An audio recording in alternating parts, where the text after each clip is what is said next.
everybody. I kind of had a personal breakthrough as I'm going from employee to self-employed. I guess in trucking I've developed over the years this idea that get up early, beat the rush, basically. You leave at 2 o'clock in the morning, then you're able to shut down while the rest areas are still open. Like, not crowded. That kind of thinking. And I've kind of set myself up with that because on the mornings when I'm not up super early, like this morning it's only 5 a.m., for most people that's early, but to me I feel like I've already been lazying away for 2 hours. And that just sets me up with a mentality of defeat, which is kind of silly, especially when you're self-employed. You want to be having wins and having energy. I'd also, when you're an employee, you make your money by the amount of time you give someone. Even if you're paid by the load, or by cleaning houses, or, even if you're doing a service, you're still giving your time. So everything is like, okay, as long as I just give the next 12 hours, the next 14 hours, I'll get paid. But here, when you're self-employed, that's not going to help. That mentality is not going to help. You can put hours and hours and hours into something and not get a single penny back. So I am going to work on changing my mentality, not from what time, how much hours did I give this today, but I'm switching it to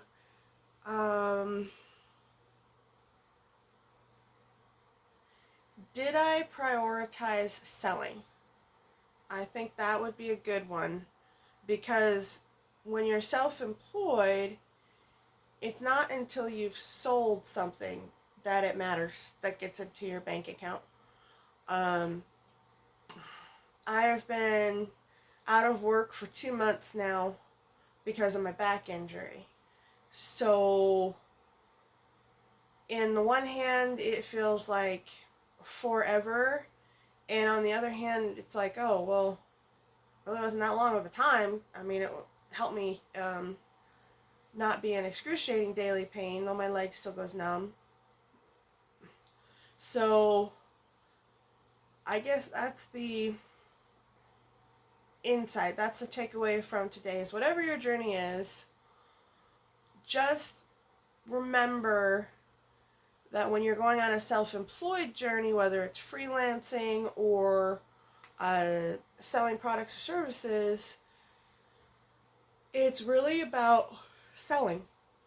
And if you're not comfortable with selling, then that just means you haven't had good experiences with experienced salesmen.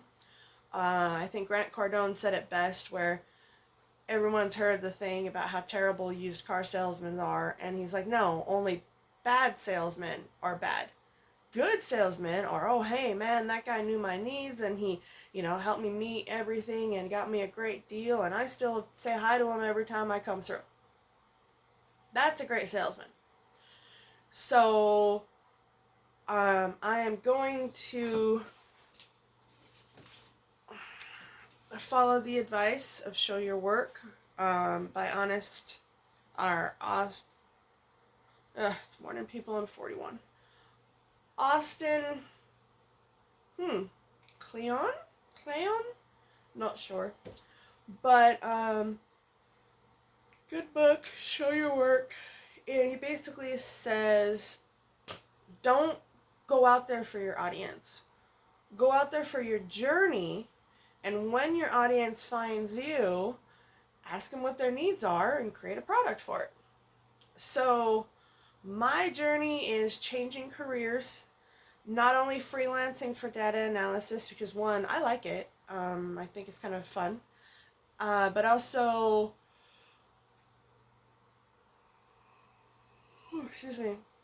self-employed selling from home. online sales. Those are the two goals that I'm pursuing, and I think they go hand in hand with each other. So, online sales and then getting freelance jobs as a data analyst. Those are the two that I'm moving for. And if every day I can do something that helps toward that goal, even if I didn't wake up until 10 a.m. I don't think I've ever slept in that long, but let's just say I slept in until 10 a.m.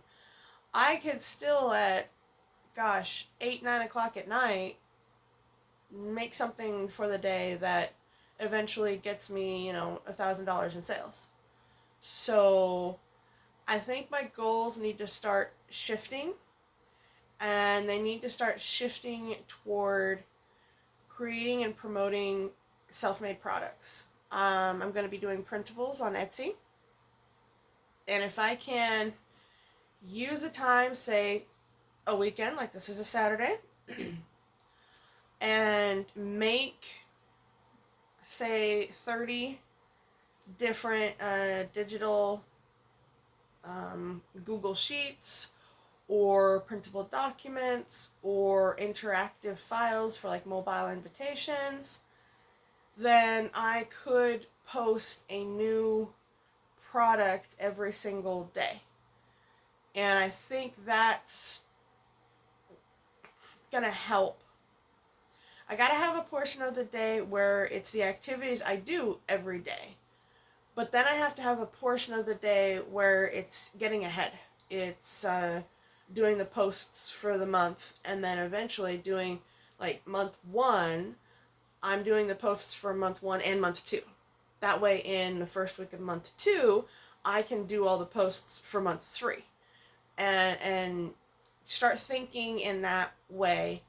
I'm sure at some point I'll have to invest in some sort of software that helps post across all of the platforms. But at this point, I really am basically starting with less than $100. So let's just start with the basics. For me, the basics means a Google Workspace.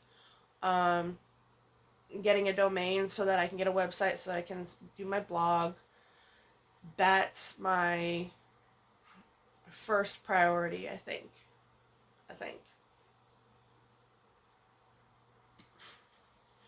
So yeah, that was just kind of like my little insight this morning, was to start having more grace with myself and to start realizing that it's not about having the perfect situation. It's just about taking any situation and doing what needs to be done, even if that's not perfect, even if that's not good. I'd rather be terribly successful than just perfectly unsuccessful. It didn't work quite the way that I had it going in my head, but I hope you get the picture there. It is 5 o'clock in the morning.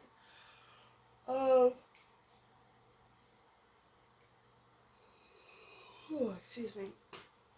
Yeah, I think my focus today will be Workspace, Google Workspace, and then Etsy. If I can get my Google Workspace up and running, which connects my website, then I'll have my website up and running. And when I have my website up and running, I can connect it to Etsy. And I think most people want to have all of their social medias popular, and then they think about, oh, what can I sell? But I want to approach this as an actual successful business, which means I need to have at least a few products to sell. By few, I mean probably 10 or more. And then do the blog where I'm giving helpful advice. And then I can start figuring out and updating all of my regular social medias and move all the traffic from those social medias to my website, to my Etsy page. What would be a good starting goal? Because this is a business. You got to know what your monthly expenses are. So I'm going to think about it for today, about what a good, realistic starting financial goal is. And maybe that's what I'll blog about tomorrow. But for now, I appreciate your 10 minutes, and I'm gonna go and figure out how today's gonna go. Bye.